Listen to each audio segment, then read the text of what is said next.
जय हिंद गाइस, मैं राजीव कुमार आपका अपने YouTube channel Rajiv study centre में स्वागत करता हूं। तो आइए हम लोग शुरू करते हैं।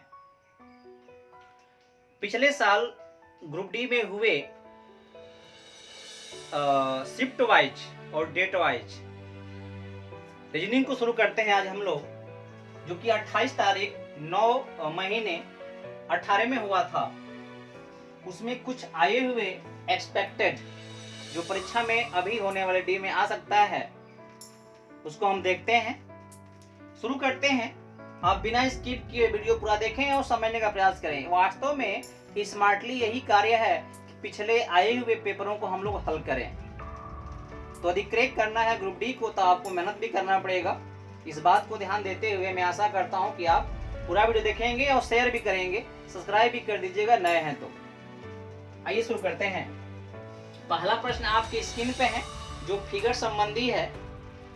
आजकल ऐसे प्रश्न मैक्सिमम आ रहे हैं। पिछले साल जो टीसीएस ने पेपर कराया था उसमें इस तरह के प्रश्न काफी दिए हुए थे, इसलिए आप इसको अभ्यास कर लेंगे। तो देखिए, इसमें दिया है एक ऊपर में दिया है प्रश्न आकृति और नीचे में दिया है उत्तर आकृति। तो प्रश्न आकृति जिस क्रम में फिगर घुमाया जा रहा है, तो उसी क्रम में जो फोर्थ वाला है, जो चौथा मेंबर है, जो क्वेश्चन मार्क है, उसके जगह पर कौन सा फिगर सही बैठता है आपको बताना है उत्तर आकृति में से। तो ध्यान देंगे तो क्या पाएंगे कि देखिए हो क्या रहा है, ये 180 अंश, मतलब यदि ऐसे है ये पेन तो ये ऐसे उलट जा रहा है ना। तो देखिए फिगर जो दिया है ये ठीक उल्टा हो चुका है, ये उलट दिया गया है, यानी कह सकते हैं आप कि यह दर्पण प्रतिबिंब है। ठीक है ना, यह जो है जल प्रतिबिंब कह सकते हैं इसको, ये जल प्रतिबिंब है। तो इसका जल प्रतिबिंब क्या बनेगा, सॉरी दर्पण प्रतिबिंब क्या बनेगा इसका, तो यही आपका होगा आंसर। तो आंसर कौन सही बैठ रहा है आपका, देखिए तो आंसर सही बैठ रहा है फिगर नंबर ए। और फिगर नंबर ए जो है ऑप्शन में कहां पे है, तो ए पर ही है। तो ऑप्शन नंबर क्या होगा आपका, ए सही होगा। ठीक है ना, क्योंकि आपको पता है जो ये फिगर दिया हुआ था, जो ये फिगर दिया था पहला वाला, इसमें कुछ ऐसा दिया हुआ है। ठीक है, यहाँ पे स्टार बनाया हुआ है ऐसे कुछ करके। और जब अगला बनाया तो क्या कर दिया, ऐसे कुछ कर दिया, और यहाँ पे ये हो गया, फिर यहाँ पे ये हो गया, यहाँ पे स्टार हो गया। ठीक है, ऐसे स्टार हो गया। तो ये वास्तव में ऐसे उलट दिया गया है, तो ऐसे हो गया है। तो यहाँ पर भी ऐसे दिया हुआ है, देखेंगे आप ऐसे दिया हुआ है। ठीक है, तो ये दिया हुआ है आपका। तो जब इससे भी उलटना पड़ेगा हमको, इधर उलटना पड़ेगा, तो क्या हो जाएगा, यह फिगर यहीं रह जाएगी और इसी तरह चला जाएगा। ऐसा फिगर कौन मैच कर रहा है, तो ये फिगर नंबर ए, इसलिए आपका ए सही होगा। ठीक है, रीजनिंग में आपको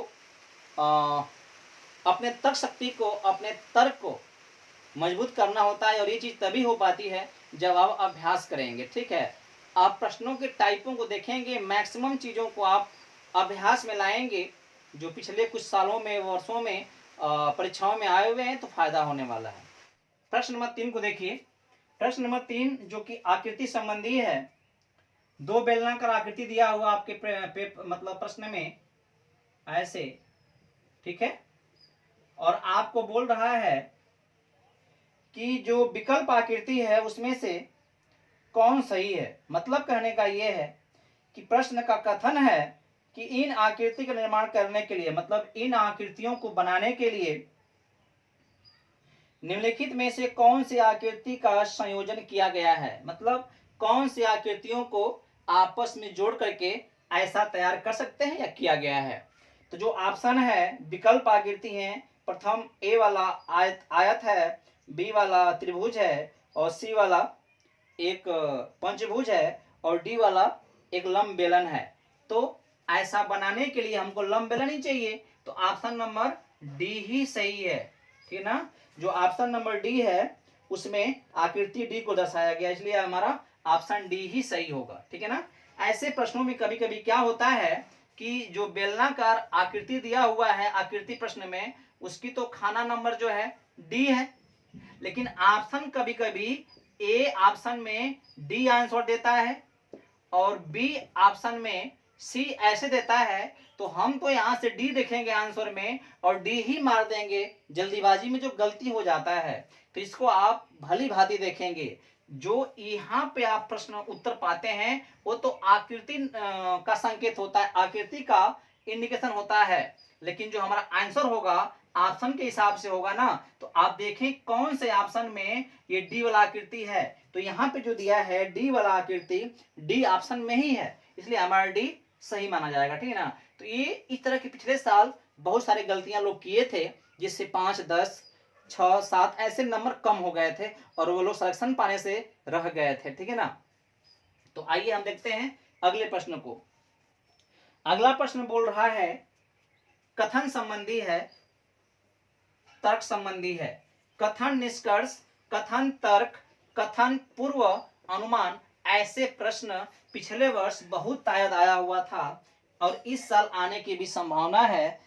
और इस तरह प्रश्नों में आप तभी कुछ कर पाएंगे जब आपके पास एक अभ्यास होगा, पिछले आए हुए प्रश्नों के आप सलूशन को हल किए हुए होंगे, तो अनुभव से आप कर सकते हैं।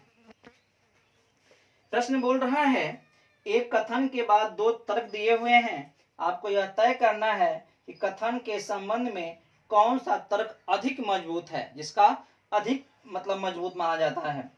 कथन दिया है ड्राइविंग करते हुए मोबाइल फोन का उपयोग करने वाले लोगों पर जुर्माना लगाना चाहिए। ये तर्क है भाई, तर्क सॉरी कथन है। ये कथन का तर्क क्यों, तर्क क्या होगा, मतलब ऐसा कथन क्यों कहा गया है।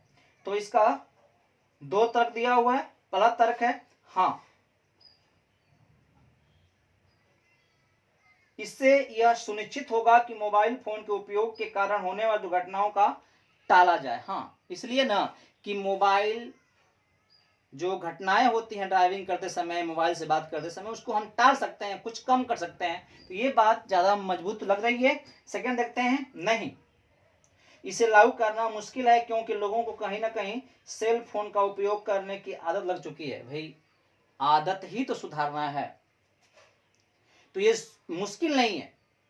ऐसा कानून बना करके, ऐसा नियम लगा करके हम आदत को बदल सकते हैं।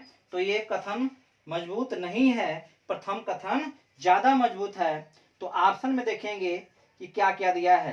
तो देखिए ऑप्शन में सी सही है, ऑप्शन में सी सही। इसमें कहा गया है कि केवल तर्क 1 यानी प्रथम वाला मजबूत है। ठीक है ना।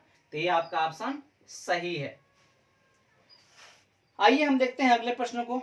फिगर में आपको आयत को काउंट करना है। तो ये सब अभ्यास की चीजें हैं, इस पर ट्रिक नहीं बैठ पाता है। कुछ फिगरों पर ट्रिक तो बैठ पाता है, लेकिन कुछ फिगरों पर ट्रिक नहीं बैठ पाता। जो पिछले साल पेपर हुआ था, टीचर्स ने कराया था, उसमें हम त्रिभुजों की संख्या खोजने में या वर्ग को खोजने में या आयत को खोजने में जो फिगर संबंधी प्रश्न दिए थे, उसमें आपको ट्रिक के माध्यम से हल कर पाना मुश्किल था, उसे आपको काउंट ही करना पड़ा था। तो ऐसे प्रश्न ही उसमें से एक है। इसमें देखिए फिगर आपकी स्क्रीन पर है, बताना है कि जो ये आपका फिगर दिया हुआ है, ये जो फिगर दिया वैसा कुछ जो फिगर दिया है, ठीक है, जो फिगर दिया हुआ है इसमें बताना आपको है, इसमें बताना आपको है, इस तरह का फिगर दिया हुआ है, इस चित्र में कितने आयत हैं, मतलब इसमें आयत खोजा जाए तो कितने आयत। देखिए एक आयत तो ये आपका हो जाएगा, ठीक है ना, एक आयत आपका ये हो जाएगा, ठीक है। वैसा ही एक आयत देखिए आपका ये हो जाएगा, एक आयत आपका ये हो जाएगा और एक आयत पूरा हो जाएगी, ठीक है ना।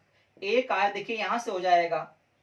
तो ऐसे काउंट कर करके बताना है दिए हुए स्क्रीन पे प्रश्न में फिगर के हिसाब से कितने कुल आयत बन सकते हैं। तो जो आप काउंट करेंगे सबको, क्योंकि थोड़ा फिगर जटिल है तो हम यहाँ बनाने में दिक्कत हो रहा है, तो आप प्रश्नों जो प्रश्न में फिगर दिया हुआ है वहां से आप काउंट कर सकते हैं।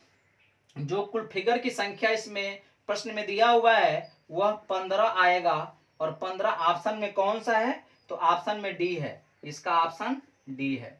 तो ऐसे प्रश्नों को जब तक अभ्यास नहीं करेंगे तब तक काउंट नहीं कर पाएंगे, आप कहीं ना कहीं मिस कर जाएंगे, इसलिए अभ्यास करिए। ये आज का ये अंतिम प्रश्न है और प्रश्न कह रहा है कि इस आकृति में कितने कुल न्यूनतम रेखाओं का प्रयोग किया गया है। रेखा मतलब रेखाखंड, सरल रेखाखंड की बात कर रहा है।